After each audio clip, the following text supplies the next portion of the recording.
नमस्कार दोस्तों, स्वागत है आपका आपके अपने चैनल स्पेशल गुरुजी में। मैं सुशील शर्मा और आज आपका स्वागत करता हूं दोस्तों आज की इस विशेष शिक्षा की वीडियो में।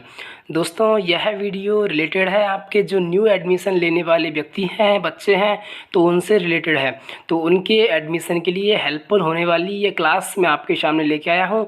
तो AIOT स्पेशल ये क्लास होने वाली है, all India online aptitude test. जैसा कि दोस्तों आपको पता है 4 सितंबर को आपकी AIOT की एग्ज़ाम है। तो आपकी तैयारी मैं मानता हूं कि बेहतर चल रही होगी, एडमिशन जो पाना चाहते हैं उनकी। तो यहाँ आपके इस बार डिसेबिलिटी रिलेटेड क्वेश्चंस के 20 प्रश्न आपके सामने होने वाले हैं। तो आप उनके लिए मैं यह वीडियो आपके लिए लेके आया हूं दोस्तों।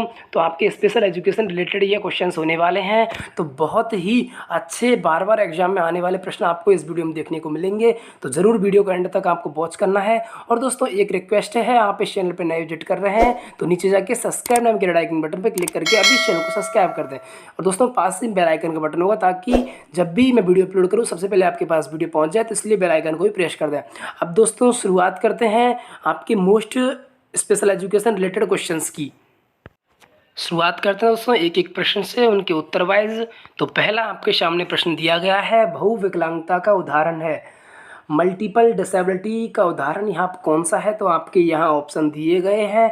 आपकी अस्थि विकलांगता, मानसिक मंदता, श्रवण बाधित प्लस दृष्टि बाधित और ऑटिज्म। यानी आपको यहाँ मल्टी डिसेबिलिटी पूछी गई है, मल्टीपल डिसेबिलिटी। तो पहले तो आपको ये बता दिया जाता है कि बहुविकलांगता किसे कहते हैं। यानी ऐसी विकलांगता जिसमें एक व्यक्ति को एक से अधिक विकलांगताएँ होती हैं। यानी अगर वे बालक दृष्टि बाधित है तो उसके साथ साथ वे बालक अगर हियरिंग इम्पेयरमेंट श्रवण बाधित भी है तो बहुविकलांगता के उदाहरण के अंतर्गत वो आएगा। जैसे बधिर अंधता में बधिर भी है बालक और अंधा भी है, तो पूरा यह बहुविकलांगता का उदाहरण है। तो इसका ऑप्शन सी बिल्कुल करेक्ट आंसर है दोस्तों।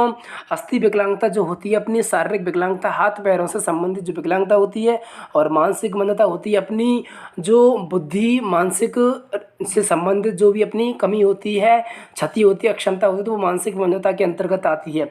और ऑटिज्म एक अलग ही डिसेबिलिटी का प्रकार है जिसमें बालक अपने आप में ही स्वलीन रहता है। तो इसका ऑप्शन सी बिल्कुल करेक्ट आंसर है दोस्तों। सेकंड आपके सामने प्रश्न है, PWD एक्ट 1995 में कितनी डिसेबिलिटी विकलांगताओं को शामिल किया गया है? यानी जो आपका पर्सन विद डिसेबिलिटी एक्ट था 1995 में बना था, तो इसमें कितनी आपकी विकलांगता है, कितनी संख्या है उनकी? दोस्तों इसके आपके ऑप्शन है, ऑप्शन ए 7 विकलांगता, ऑप्शन बी 23 विकलांगता 23, ऑप्शन सी 11 विकलांगता, ऑप्शन डी 4 विकलांगता।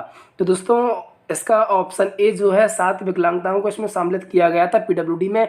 लेकिन अभी 2016 में PWD में चेंजेस हो गया है, इसका नाम RPWD एक्ट कर दिया गया है, जिसमें आरक्षण के प्रावधान इसमें 3% थे, उसमें 4% आपके कर दिए गए हैं। और जो 7 विकलांगताएँ थी PWD में वो 2016 वाले RPWD एक्ट में 21 विकलांगता कर दी गई हैं। तो इसका तो ऑप्शन ए बिल्कुल करेक्ट आंसर है। मैं आपके एक प्रश्न से 2-3 प्रश्नों को आपके क्लियर करते चल रहा हूँ दोस्तों। अगला आपका प्रश्न है तीसरा इम्पोर्टेंट, SEN का क्या अर्थ है? तो इसके ऑप्शन दिए गए हैं, social education standard, special education needs, social education needs, और चौथा ऑप्शन है सोसाइटल एक्सेप्शनल नीड्स। दोस्तों इसका जो उत्तर है SEN का क्या अर्थ है?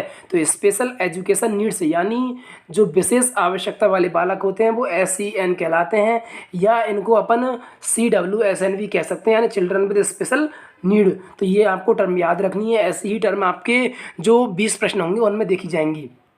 अगला आपका अगला इम्पोर्टेंट प्रश्न है, विशेष आवश्यकता वाले बच्चों के लिए शिक्षा का प्रावधान रिक्त स्थान के माध्यम से किया जाता है।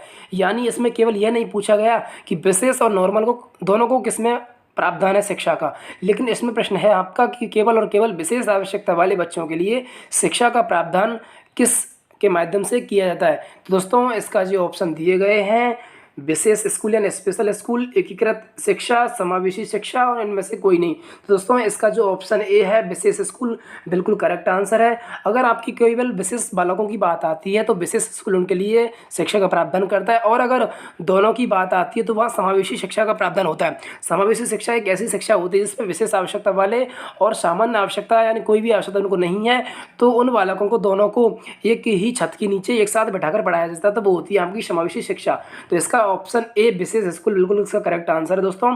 पांचवा आपके सामने उपयोगी प्रश्न है, विशेष शिक्षा की एक शाखा है वह निम्नलिखित में से किससे संबंधित है? तो इसके ऑप्शन यहाँ आपको समझने पड़ेंगे। ऑप्शन ए है इसका विशेष स्कूलों में बच्चों को पढ़ाना, ऑप्शन बी है छात्रों को विशेष शिक्षा का अवसर प्रदान करना, ऑप्शन सी है विशेष आवश्यकता वाले छात्रों के लिए निर्देश गाइडेंस तैयार करना, ऑप्शन डी है विशेष नौकरियों के लिए छात्रों की तैयारी के लिए शिक्षा।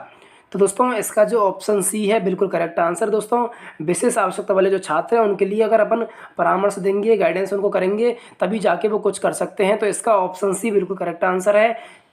छठवां आपके सामने उपयोगी प्रश्न है, उस स्थान को पहचानिए जो कि अली यावर जंग श्रवण बाधितों का राष्ट्रीय संस्थान मुंबई का क्षेत्रीय केंद्र नहीं है। तो दोस्तों यहाँ आपको बताना है कि जो आपका विकलांगता के क्षेत्र में काम करता राष्ट्रीय संस्थान AYJ-NISSD, तो उसका क्षेत्रीय संस्थान है, रीजनल सेंटर नहीं है। तो पहले तो आपको ये बता दिया जाता है कि रीजनल सेंटर किसे कहते हैं। रीजनल सेंटर एक ऐसा होता है जैसे कि प्रत्येक आपकी विकलांगता है, HI है, MR है, BI है, तो इनकी सभी के राष्ट्रीय संस्थान अलग अलग होते हैं। और राष्ट्रीय संस्थान की वीडियो मैंने आपकी पहले वाली वीडियो में बता दी है। अगर आपने वो वीडियो नहीं देखी है तो इस वीडियो के बाद उन वीडियो को भी आप देखें, वो भी उसमें भी आपके इंपॉर्टेंट प्रश्न है, उसकी लिंक आपको दोनों की डिस्क्रिप्शन मिल जाएगी। अब दोस्तों बात करते हैं कि आपके CRC क्षेत्रीय संस्थान किसे कहते हैं। तो क्षेत्रीय संस्थान ऐसी होती है जिसमें आपके सभी जो कैटेगरी के बच्चे होते हैं उनकी छोटी छोटी शाखाएं होती है, उनको एक साथ पढ़ाया जाता है, उनका एक साथ शिक्षा दी जाती है। तो आपको इसमें बताना है कि AYJ-NISSD का राष्ट्रीय संस्थान का क्षेत्र कौन सा नहीं है। तो ऑप्शन इसके हैं कोलकाता, चंडीगढ़, नई दिल्ली और भुवनेश्वर। तो दोस्तों कोलकाता में CRC है AYJ का, चंडीगढ़ में नहीं है, नई दिल्ली में है और भुवनेश्वर में है। तो इसका ऑप्शन बी बिल्कुल करेक्ट आंसर है, चंडीगढ़।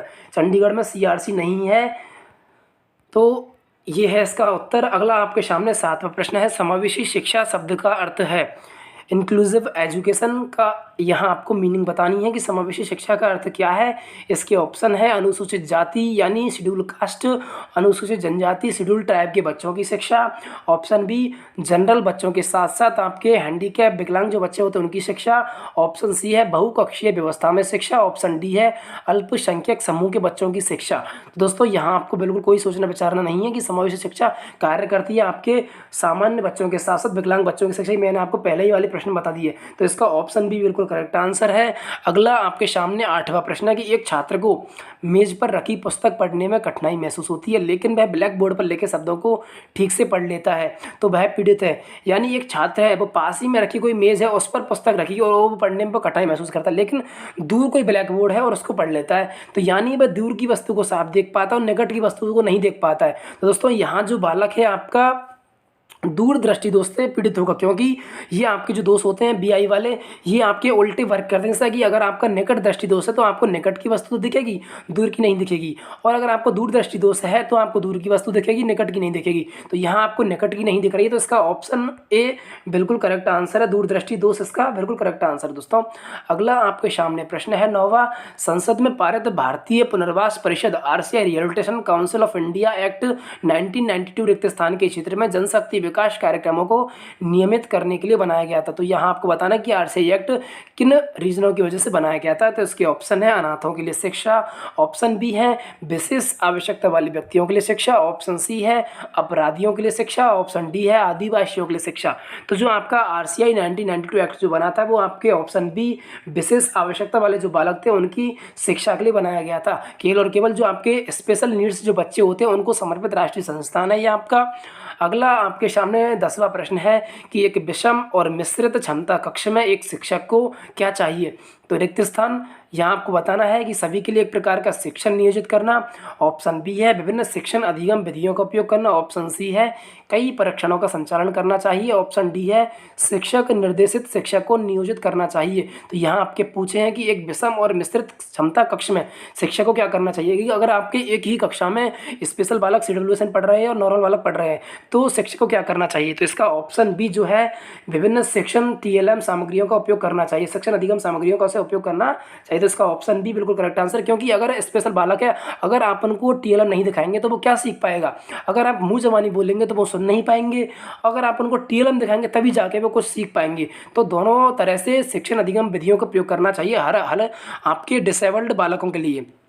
अगला आपके सामने प्रश्न है RCI rehabilitation council of India में पंजीकृत होने के बाद CRR कितने वर्ष तक मान्य रहता है। तो इसके ऑप्शन है ऑप्शन ए 7 वर्ष तक, ऑप्शन बी 2 वर्ष तक, ऑप्शन सी 5 वर्ष तक, ऑप्शन डी 4 वर्ष तक। तो पहले तो आपको ये बता दिया जाता है कि सीआरआर किसे कहते हैं।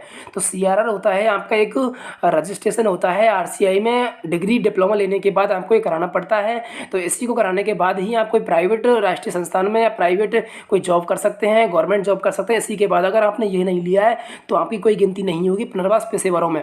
तो आपको ये लेना बिल्कुल मान्य है और इसका पंजीकरण कराना पड़ता है। तो पंजीकरण कराने के बाद कितने वर्ष तक मान्य रहता है, तो इसका ऑप्शन सी जो है 5 वर्ष तक सीआरआर की वैलिडिटी होती है। 5 वर्ष के पश्चात आपको सीआरई पॉइंट इकट्ठे करने होते हैं, तब जाके आपको दोबारा सीआरआर रजिस्ट्रेशन करवाना होता है। अगला आपके सामने प्रश्न है, वारवा मानसिक मंदता का नाम बदलकर बौद्धिक अक्षमता कब किया गया था। तो दोस्तों जो पहले आपने फॉर्म भरा है वो अगर आपने किसी ने आईडीडी में भरा है तो उसका नाम पहले था एमआर, उसके बाद में उसका नाम कर दिया गया था आईडी और वर्तमान उसका नाम कर दिया गया है आईडीडी। तो यहाँ प्रश्न में पूछा गया है कि मानसिक मंदता का नाम बौद्धिक अक्षमता आईडी कब किया गया। तो इसके ऑप्शन है, ऑप्शन ए 24 अगस्त 2018, ऑप्शन बी 21 दिसंबर 2019, ऑप्शन सी 24 जुलाई 2019, ऑप्शन डी 15 नवंबर 2018। दोस्तों इसका जो करेक्ट आंसर है 24 जुलाई 2019 को मानसिक मंदता का नाम बदल करके बौद्धिक अक्षमता कर दिया गया था। ऑप्शन सी करेक्ट आंसर है इसका। 13वां आपके सामने प्रश्न है, भारत सरकार द्वारा दिव्यांगजनों हेतु मील का पत्थर के समान कौन सा अधिनियम लागू किया गया था, यानी दिव्यांगजनों के कल्याण के लिए कौन सा अधिनियम बेस्ट है। तो इसके ऑप्शन है नेशनल ट्रस्ट एक्ट, इंडियन लनासी act, regulation council of India act और ऑप्शन डी पीडब्ल्यूडी एक्ट। दोस्तों इसका जो करेक्ट आंसर है मील का पत्थर साबित हुआ है आपका PWD person with disability act 1995 1995। तो इसमें 7 आपकी विकलांगता थी, 3% रिजर्वेशन का कैटेगरी का प्रावधान था डिसेबिलिटी बालकों को, व्यक्तियों को।